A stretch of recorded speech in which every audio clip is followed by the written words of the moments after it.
Hello everyone, welcome to the Ranting Shop. It's me, Melissa, and today we're gonna be discussing Ready to Love Season 9, Episode 2, and we're gonna be talking about all the major things that took place in this particular episode. So, the first thing that really stood out to me, well, first let's talk about who they decided to keep. They decided to keep Habibi. I'm not shocked because based on previous seasons, we know that they try to keep these kinds of characters for as long as possible for entertainment purposes, which is why I was shocked when he was sent home. So we're going to talk about that later on, but let's talk about what led up to him being sent home.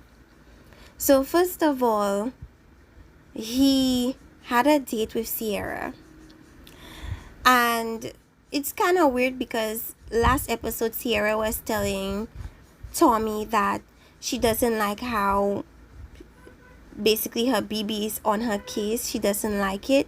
But then in this episode, it's like a total 360 where she's like, oh, I want to get to know him. I want to see blah, blah, blah, blah, blah. So she goes on a date with him. She understands his sense of humor. She feels like they have a vibe, right? They go on another date and she's speaking on her mom, and he says something like her mom ain't ish or something like that. Now, based on the first date, I was assuming she's picked up on his sense of humor, his dry sense of humor, and she understands that about him, right? Well, not really, because the moment he said that about her mom, she was completely turned off, and that was the last straw for her. Janelle's situation with her BB was essentially that her goods were out, and he made some comments about them, some distasteful comments about wanting to suck them or something of that sort. She took offense, and she doesn't mess with him like that, right?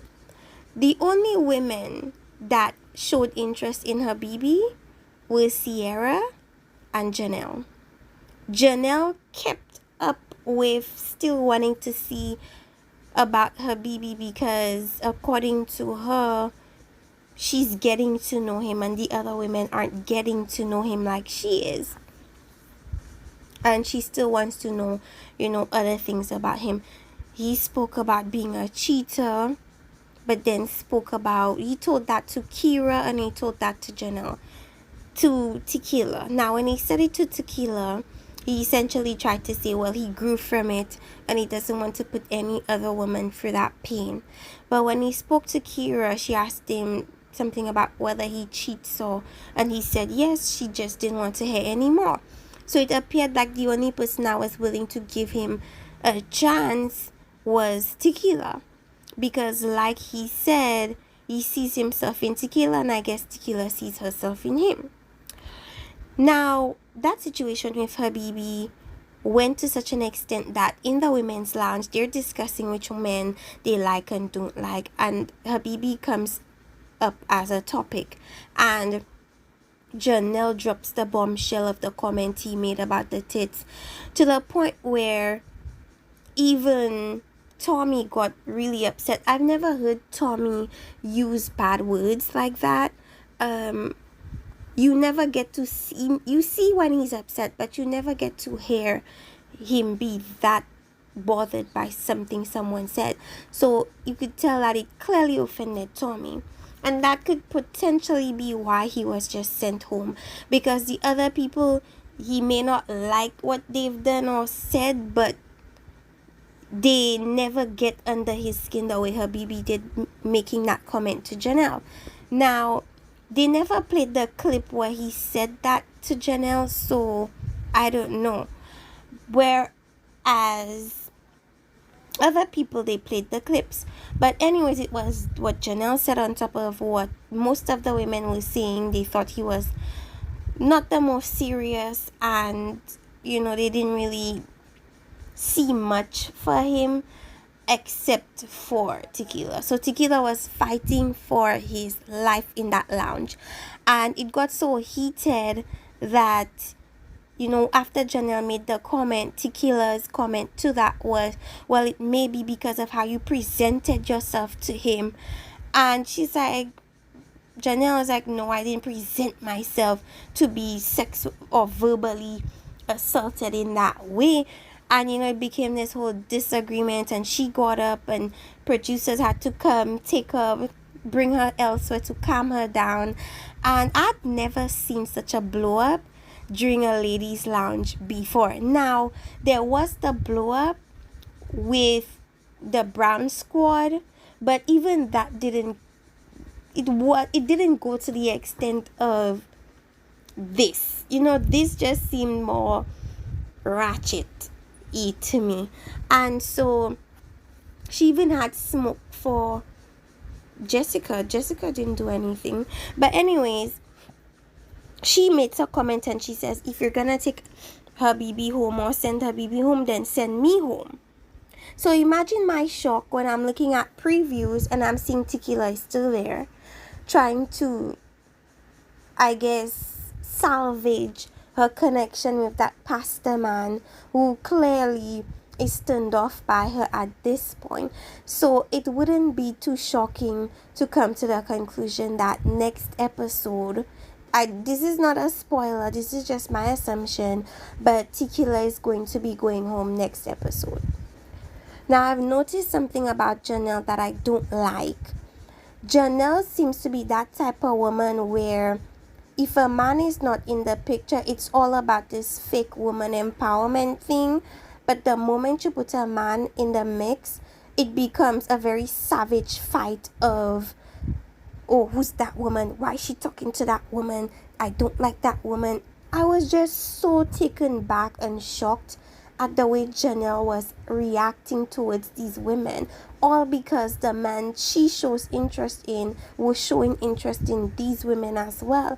I'm so shocked because let's just go back a second and speak on the group date, right? And Red was there, Kira was there, Tequila was there, her BB was there, and was there a third guy? I'm not too sure if there was a third guy or not. But Janelle came late, very late by the way.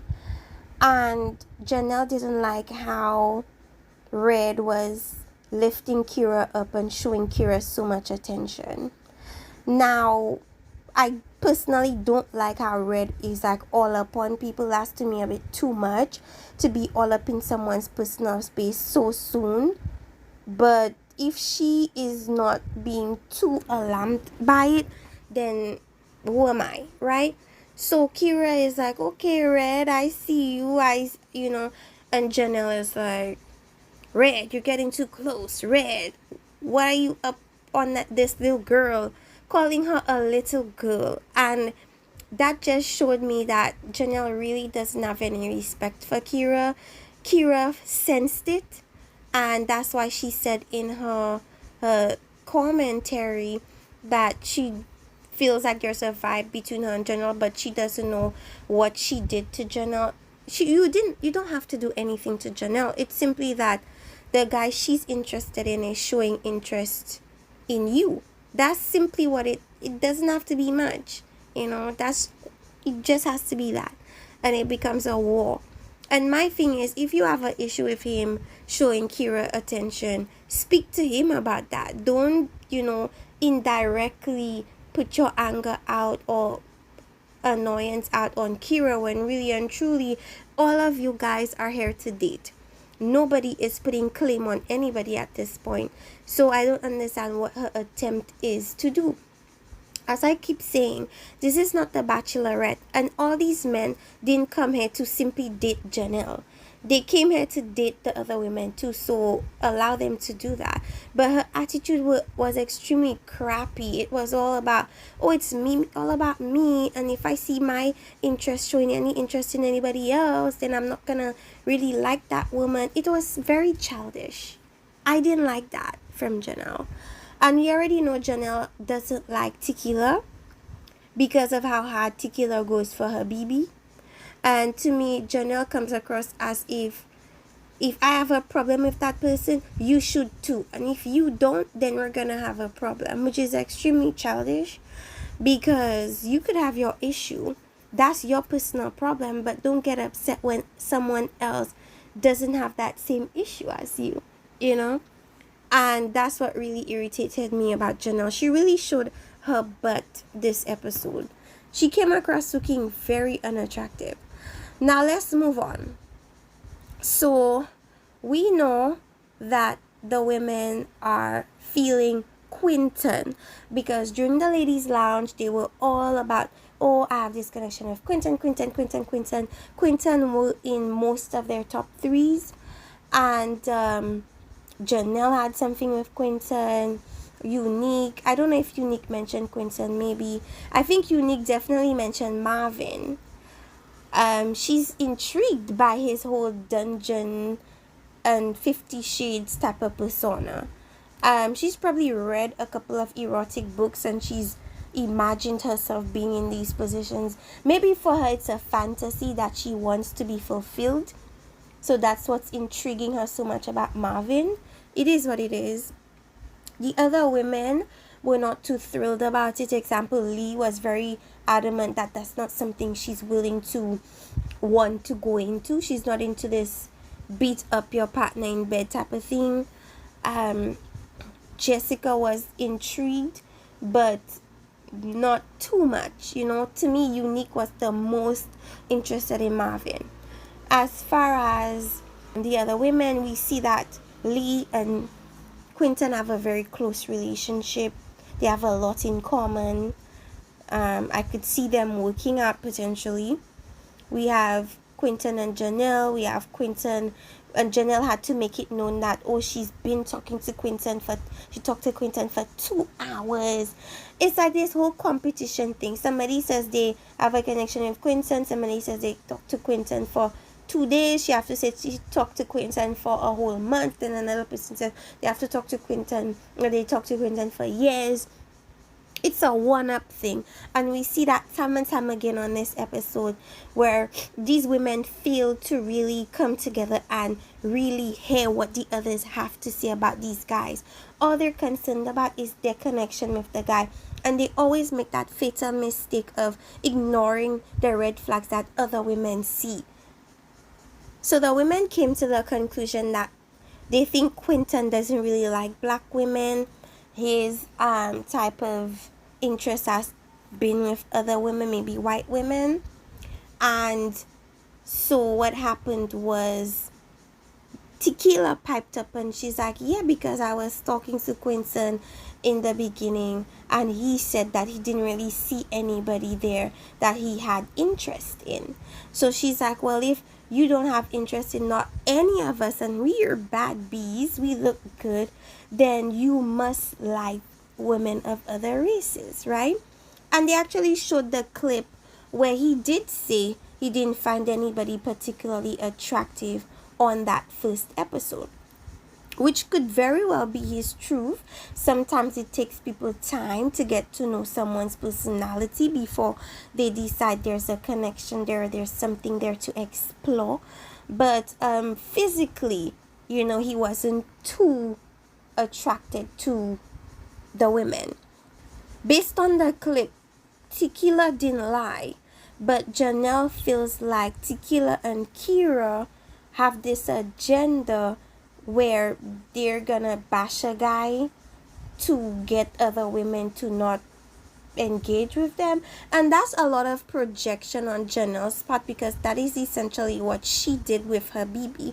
She projected a lot of things, and she expected the women to just follow on her feelings and thoughts about her BB. It is what it is. And then when these women are actually speaking truth about Quinton, or what they experience with Quinton has been, she wants to dismiss it as a lie.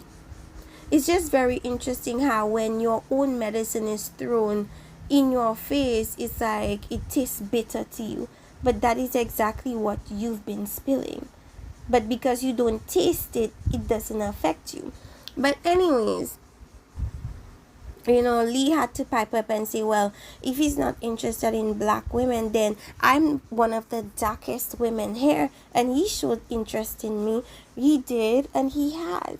But then again, as I said before, maybe physically, but then again, it kind of is contradictory, and maybe Quinton simply said that to not make Tequila feel away, because it contradicts his interaction with Lee in that first episode, because he spoke to her, and even in the lounge he kept telling the men, Lee in that red dress. So clearly there was a physical attraction to Lee. So yeah, he did say he didn't find the women particularly like his cup of tea, but it contradicts the fact that he found Lee attractive. So I don't know what's really going on with Quinton. Maybe he's just playing the women. Maybe he's just trying to appease all of them. I don't know. But he's making his rounds. I see he's found a lot of strong connections, and I feel like it's gonna get really messy with Quinton. Now, who else must we speak on? Let's speak on Red. Now, Red had a date with Unique. Remember, Unique called his job a thought job and says that he showed many red flags, right? So, Red was like, he doesn't take well to disrespect, and if you disrespect him, he's gonna go right back and disrespect you. So he said, well, she's in the same, type of line of work as I am. So if I'm a thought, then she's a thought. Now, she didn't say you were a thought. Maybe she implied it, but she didn't say it. But you outright saying she's a thought, that kind of hits different. Because now you're speaking on her character. Now you're speaking on her as a person. Whereas you're speaking on you and your job. Now, you could also argue that she did kind of judge him, and she is still judging him based on his line of work. You can't say that, and that is attacking him as a person. So in a sense, you can say that it was a tit for tat situation, but Unique made it seem like, well, he called me a thought, and that's that, as if she didn't project certain things onto him as well. But that's neither here nor there. So Red, his name was mentioned a couple times. Now, the women were saying he's boring and all these kinds of things. Maybe he is. Maybe he's just chill and he's just looking at the vibe, trying to see like who he meshes well with. I don't know. But the women did say he was boring. Kira felt like he was for the streets. Unique thinks he's for the streets. Janelle is the only one I think mentioned having like him in her top 3. Maybe Kira also has him in her top 3. But yeah, it's not looking the best for Red. But luckily, between him and her baby, he is here to have another chance and to be vindicated. Now, it's either he could go well or it could not, right? Because Sierra says it's basically a colleague type of thing. It's nothing romantic there. Lee said he's not fun, and the women are just not that into Red, I could tell Red is a bit toxic because of something he said. He said that he likes the way Janelle is getting on really jealous, because it shows or proves that she likes him or she's bothered by the things he does. Now, if that's what you decide to use as a gauge to decide whether somebody is into you or not, then I think you have some growing up to do, because it's clear to me that for him, what showing interest means is being very, I should say, not protective over people, but very possessive. So possession to him means showing interest, which to me is toxic, because nobody should be able to say or try or claim, even jokingly, to possess people. And we heard him saying things about the words he used to Kira was that of a very playfully possessive person. And I use playfully very loosely, because maybe that could mean that he has some control issues in his relationships. It seems cute during the dating phase, but it gets really real when you're in relationships and you're not allowed to wear this, not allowed to go there, not allowed to say this, not allowed to dress like that, do that. It becomes a lot. We see Sierra having a thing for Herbert because apparently Herbert is this tall teddy bear. Though some women like Maury, I think Maury is a very genuine person, and I'd be really sad if he doesn't find love on this show, because I feel like he's one of these guys that you want to win, you want them to find love, you want them to be happy, because he seems like he's a pretty good guy. Sierra is celibate. Herbert says he's not a ladies' man, because if he was a ladies' man, he would be with the ladies and he wouldn't be on this show. So yeah, that's pretty much that. Yeah, let me know what you guys thought about this episode. Did you like it? Did you think it was great, not great? Are you happy that Habibi left, or did you want to see more of him? And what did you think about Janelle's attitude towards the other women? Share with me in the comment section below, and stay tuned for another episode with me in the ranting shop. Bye bye.